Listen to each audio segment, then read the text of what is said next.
G'day guys, welcome back to True Eagle. Today we're going to preview this weekend's game against the Melbourne Footy Club. I think I feel a little bit better after doing yesterday's video. I think I was also sleep deprived, but also the negative funk around West Coast, particularly this week. I don't remember a week other than maybe after the Adelaide game where things were so negative in terms of the general mood around the club, and that reflected my own thoughts, but I do feel better having gotten it out, There is a psychological principle, like a genuine one, that when you express negative emotions, they become a little bit less powerful. And I think that's what's happened. And, part of it is also wanting to delude myself into feeling positive and excited for this weekend's game. And I'm starting to get there. The reason being is, nothing's changed, and it is a bit of a negative vibe at the moment around West Coast. I'm also aware that we have about, 7 or 8 games left this season, and I'm going to miss football when it's gone. So I'm going to try and enjoy it as much as possible and get myself excited for this game, because I do still love watching the Eagles, even if it does seem a little bit bleak right at this current point in time. So, big game against the D's. This is actually our first game at the MCG since round 8 of last year. And interestingly, we have not played Melbourne at the MCG for 10 years. We have not played them in Melbourne for 10 years. I had a look. We've had 2 away games against them. But I think one was in Darwin and one was at Alice Springs. I think that's the case. The rest were in Perth at either Subi or Optus Stadium. That's crazy. We've had 2 Subi games since the last time we played Melbourne in Melbourne. That's crazy. Anyway, that just shows some weird fixturing stuff. And I think next week is our first game against the Lions at Optus ever. Weird league that we follow, isn't it? So this is a battle between 12th and 16th currently on the ladder, which you wouldn't have predicted at the start of the year. I mean, us being 16th is probably not far off the mark, but Melbourne being in 12th at this current point in time is a bit of a surprise. And they have had a pretty lackluster middle part of the season. So we usually start with the last time we met. And we'll go through some opposition, watch what they're doing well, a bit of a stats breakdown, and talk about some changes for us. And I've got some ideas around that before ultimately offering a prediction. And, I haven't locked in my prediction yet, but I think it'll be kind of funny to title this video, "The Eagles are going to beat Melbourne this weekend," just to see the shitstorm, the fury that incites in opposition fans is hilarious. They don't even need to watch the video. They click on it, they abuse me, they go. All right, let's talk about the last time we met. So this went fairly well. As you probably remember, this was our last win and probably our last genuinely good performance. We've had one honourable loss since then against Essendon. I was fairly comfortable with how that game went, even if it was a little frustrating. That was the only game we kind of showed up in my opinion. The D's have also not been good in that stretch, though. I don't think they're a top 8 side on current quality. However, last week they were good. But first of all, let's talk about the last time we met them. So we beat them by about 6 goals. We had Reid play one of his best games at the level. He's had a number of good ones. Waterman had 5 goals and 13 marks. Not sure if he's going to play in this game. We also had Jinby and Hoff both get more than 20 possessions, so that was good. We lost the clearance count by 5, but we won the inside 50s, 57-36. The last time we played him at the MCG, we won by 93 points in 2014, so the form line there is really good. We're intersecting at a time where Melbourne really need to get their act together in terms of their season, and to some extent, we're also in that position. Well, obviously, we have no finals to really play for, but, as we touched on, there's plenty to play for the rest of this season and plenty we can get out of it. And therefore, there is a bit of a demand for a response this week. So hopefully, there's a good version of us that comes out and plays. This Melbourne side has no Petrarca, which is, helpful. He's actually the top-rated player in the last 5 games between these 2 clubs. I think Duggan's in there for us. Other names that come to mind are Viney, Oliver. There's plenty of good players on this Melbourne team that haven't really been clicking as a unit. They've won 2 of their last 5, and those 2 wins were against North Melbourne and St Kilda. The last game, though, is the one that gives me a little bit of concern for this game, because I felt really like Melbourne had a response and played really well and put themselves in a winning position, and ultimately fell short against the Lions at the Gabba, who on current form at this current point in time are one of the best teams, particularly at the Gabba, to play, and they nearly won. So we'll give them that credit.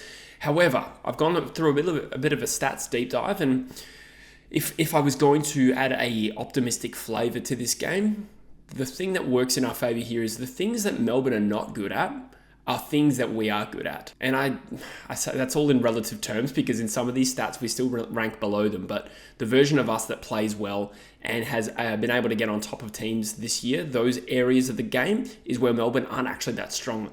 And it kind of also makes sense in hindsight, why Melbourne presented as an opportunity for us to get a big win like we did in round 10 of this year. So, for instance, when we're playing well, we are a good contested ball side.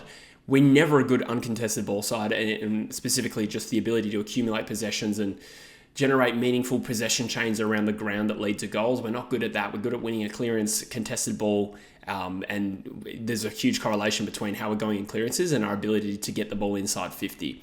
So Melbourne are only 11th for contested ball, and now I look at it back, that Hawthorn game, I should have said, I did sort of feel this at the time as I was making the preview, but it was alarming that Hawthorn's strengths were all our relative strengths as well. They were ranked pretty highly for contested ball and inside 50 differential and like ground ball stats as well. Things that are opportunities for us to get on top and win games, Hawthorn were already good at. So Melbourne are a different beast in that sense, and they're also bottom 4 for uncontested ball. Hawthorn butchered us in around the ground. They butchered us in everything, really. But their ability to, link up around the ground and create outside run and overlap killed us. Melbourne are not particularly good at that, which is something positive, I suppose. They're also bottom 4 for overall possessions, which means we're unlikely to get butchered in the same way. And then they're not able to, they're not necessarily equipped to butcher us in the same way. But anything can happen. They're also a bottom 4 clearance side. We are third last. Having said that, over the last 5 games, we are slightly higher than them in terms of clearance differential. And they beat us by about 5 last time. Bearing in mind, there's also no Petrarca in this game, which helps. I know he plays a bit forward, but still. They're also bottom 4 in the league for inside 50 differential. We're again third last. So we're a lot closer in these stats, these things that are weaknesses like inside 50 differential. Melbourne are also not particularly strong at that, and they only got 36 inside 50s against us last time we played. I'm expecting a better Melbourne than the one that has played in the last 4 or 5 weeks. But nonetheless, it's still worth noting so we can foresee a possibility that we get on top in at least for periods of this game. They are third for scores from stoppage, and we are relatively low. I think we're third last for that, and they're bottom 4 for scores from turnover. So that's a bit of a stats profile on the Demons. It feels like with West Coast, we're very one-dimensional. If we're losing clearances and contested ball, then we have no chance of getting the ball inside 50. That has played out routinely. If Melbourne are not a particularly strong clearance side or a contested ball side, and they're not particularly good at accumulating on the outside, then I think that is at least reason for optimism of how we can at least play well in this game. I hope that made sense. Ultimately, I think what it comes down to is if we're able to put in a good clearance performance and contested ball performance and winning the ball out of the centre and driving the ball inside 50, I think our forward line is solid enough to kick a winning score. I'm not necessarily predicting that. I'm just saying that the conditions of this game are a little bit more in our favour than, for instance, a Hawthorn. So that's a good look at the Ds. Let's talk about us and potential changes. So I usually release this on a Thursday morning, which is a bit annoying because you'll get the teams out potentially before you've even seen this video, but I do like to theorize about what I would do regardless. And first of all, we can look at the Waffle. The Waffle was actually not too bad a performance. We only lost by 4 goals. Wow, this really is the golden era of West Coast, isn't it? So in individual performers, Jack Williams probably the best on ground, 4 goals and 16 possessions. I'm pretty keen to get this guy back into the team. I think developmentally, he's probably at the point where more AFL exposure would be good for him. I think if you go back to the Waffle, kick 4 goals, it shows that he's probably above that level. And he was pretty good at AFL level, in my opinion, for his age and, where he's at in his development. So he's a major contender to come back for this week. We'll talk about who comes out later. Zane True also had 33 possessions. That's good. He's been pretty consistent in the Waffle. Gaff had 31 possessions and a goal. I really don't want to see Andrew Gaff back into the team this week. I think that would send the wrong message, but I feel bad saying that, but I think we're all kind of on the same page there. It just would send the wrong message about where we're at. I'll make the team older and more experienced. Great. Clay Hall had 23 disposals and 6 inside 50s, as I will note. He's had games where he's had more possessions, but he had a particularly glowing endorsement on the Eagles website that said he played well, which maybe means he's closer to the 22 this week than he was last week, I suppose. Jai Cully also had 19 touches. He was tagged, I read in the report as well, but he was also praised for his performance, playing a bit more of a selfish role once he got tagged. And the fact he's getting tagged is also a positive sign. So I chalk that up as another positive performance for Jai Cully, and again, a major contender to come back this week. So let's talk about changes. So we had a few question marks around fitness for players this week. Waterman got a cut to the back of the knee. No idea. I think he came back on, but I've also read that he's limping at the moment. So I'm not sure how likely it is he's going to play, but I've just highlight that. McGovern also strapped a finger up fitness test with I think it's a thumb actually. And Matthew Flynn, without ankle injury, turns out he's only a test. So I presume no structural damage, just rolled it quite badly. He looked like he was in a lot of pain, so I'm a little bit confused there. So at this point in time, it's a little bit hard for me to speak with certainty about who comes out, because that is all relevant. If all of those players are injured, then we probably won't drop some of the other players that I had in mind. I do think there's probably still a question mark on whether Elliot Yeo plays this week. Obviously, he played last week, which was a monumental effort, but I wouldn't be surprised, 7 days when it comes to grief, it's not necessarily going to be any easier this week than it was last week. And if I had to guess, I'd almost imagine emotionally it's probably going to be harder to play again the following week. There's probably been an emotional dump after that game. There's also the travel factor. All I'm saying here is I think we hold out the possibility that Yeo doesn't play this game, but we'll see. There's only so much I can speculate about that. So we got a few question marks there. I'm probably thinking we pull the trigger on changing the ruck combo this week. It was not successful last week, and I know Flynn, I think he went down in the second quarter. He had 35% time on ground, but he had almost the same amount of hitouts as Bailey Williams. So for Bailey to play mostly in the ruck and get, well beaten by Lloyd Meek, I do think it's probably time that we change that up a little bit. Does Bailey go back to the Waffle and try and work on his forward craft? That's a tough one because I'm skeptical the Waffle is a great opportunity for him to do that. But by the same token, I think Jack Williams is probably banging down the door. And assuming Matthew Flynn is fit, then I'd probably be dropping Bailey Williams for Jack Williams this week. Just a little side note as well. In the last 5 games, we have improved in the hitouts to advantage stat. We were rock bottom last, and we still are over the course of the season.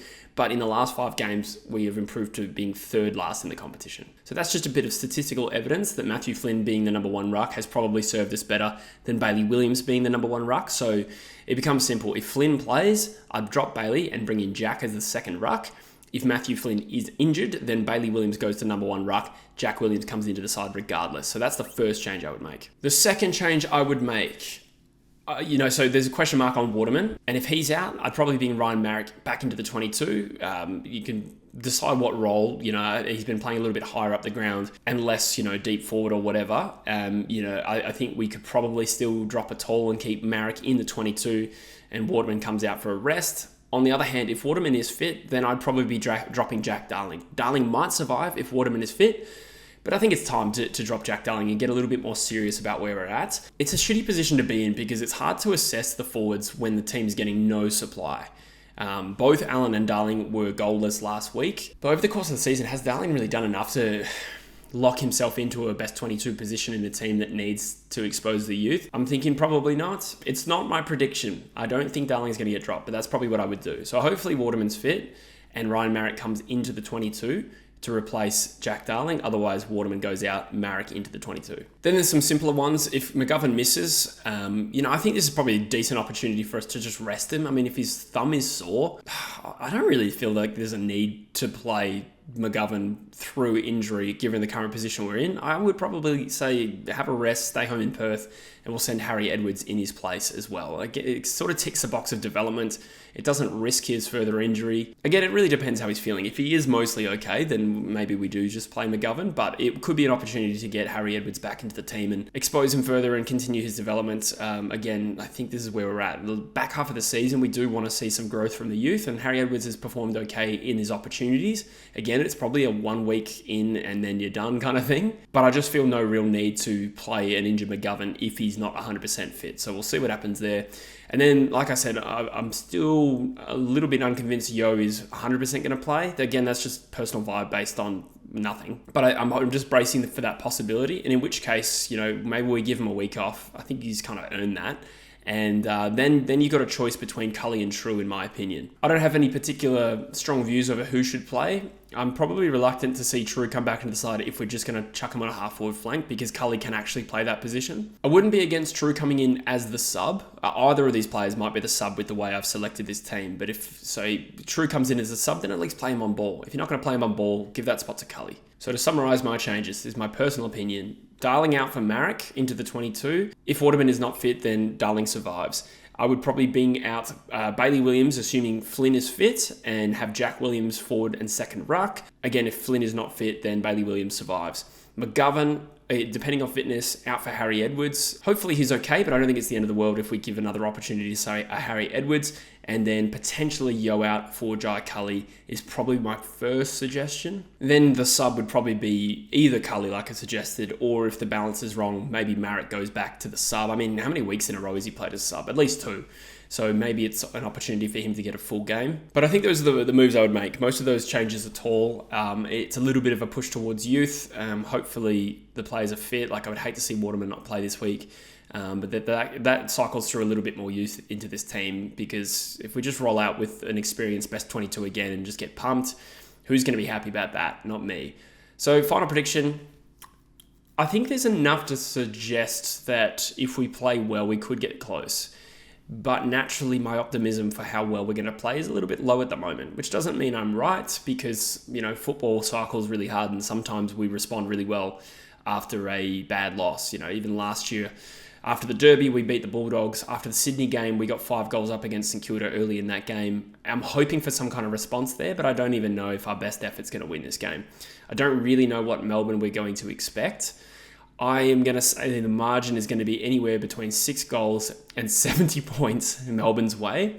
I'm hoping it's closer to the 36-point mark. I wouldn't say that would be a positive or a winner in any sense of the word, but I think my confidence for us actually winning this game is pretty low, and I think that's fairly justified. Even though that Melbourne haven't been playing amazing, we'll see. The thing is, it just comes down to how well the midfield plays. Backline's held up really well this year. The forwards have done okay, maybe not individually, but in terms of converting inside 50s to scores, we've actually done okay. And if we make the changes that I forecasted there, then that also gives a little bit more opportunity to some of these younger guys. And other than that, it's hard to see how we're going to swing the axe. And I'm sure the changes will be made. I know that Simpson wasn't happy with that performance. You can see it in the press conference. He was making no excuses. So I think some sort of selection response will happen, but some of it may be forced, like I said. But anyway, guys, let me know in the comments what you think of this game. Anything you agree with or disagree with, anything you want to see.